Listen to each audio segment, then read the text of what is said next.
at the Kimball, one of the best pieces I bought is this work, which is a standing Shaka Buddha by Kai. Now, that is really an extraordinary piece, and it's amazing to have a work by this artist Kai, which is dated to about 1210 or the early 13th century. Kai was from a family of sculptors that lived in Nara, the city of Nara. And during the 1180s, Nara was the scene of many civil wars that within the fighting destroyed many temples in that city. And many of you, I'm sure, have been to Nara. You've seen those temples. But imagine the city in ruins, temples burning. So the forces of Nara, the priests of the temple, the families that supported them, wanted the sculptures rebuilt. And they engaged this family called the K family with their studio in Nara to replace the sculptures. So they became, the K family became the premier sculptors of the late 12th and early 13th century. This piece came up at a dealer in Tokyo who was in its second generation. It was being run not by the father who built the company, but the son. The son was not as sharp, I believe, as the father. But anyway, he presented this piece. A magnificent gold Buddha. It was pricey, but within the range of certainly what we thought we could afford. And so we purchased it. Now, soon after we purchased it, I get a visit from a Japanese scholar out of the blue. And he let me know he was there. I went down to the gallery to meet him, and he said, "Your label on this piece is wrong." I said, "Oh, yes." And he said, "Yes, you have labeled it Amida Buddha." Now, Amida Buddha is the Buddha of the Western paradise. It's the one who saves your soul if you keep repeating his name. Instead, he said, this is Shaka. Shaka is the historical Buddha. And you know that because of the hand gesture. And Trip, could you focus a bit on this hand?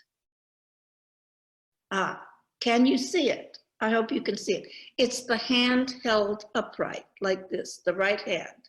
And this is what is called the Abhaya Mudra, or do not fear. The do not fear mudra is specific to Shaka Buddha. Now, I should have known that, right? And I felt really dumb. But this type of sculpture of this particular size in its golden robes was something that was ubiquitous in Japan. It was not rare. I didn't think of the piece as rare. I thought it was good condition and very beautiful, but not rare.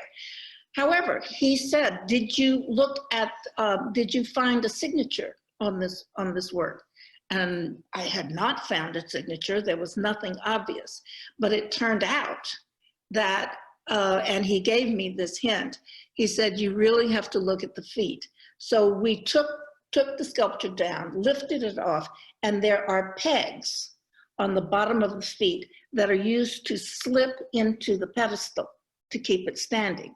And on one of those pegs was a Sanskrit character. Now, I don't know, from Sanskrit, I did not know at the time that the Sanskrit character was the signature of this artist called Kai. So it turned out that it was a very special signed piece of art. Got a question in the chat for you, Emily, from John. He's wondering approximately how tall this piece is. From the bottom of the feet to the top of the head is probably 4 feet. So then the pedestal lifts it up. And then, of course, there's this beautiful halo behind it.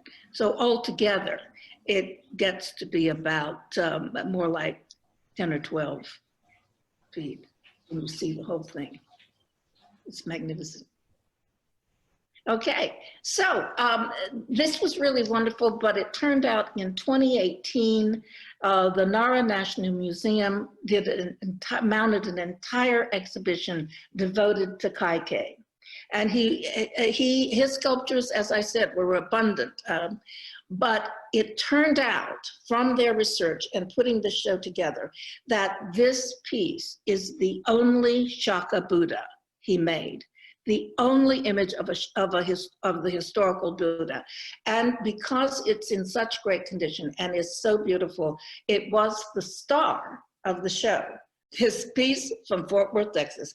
Everybody was so excited that to see it, that they kept asking me questions like, how did you get this? Did you know it was Shaka when you bought it? And of course I had to say no, but it was really amazing to have discovered much later how important it was.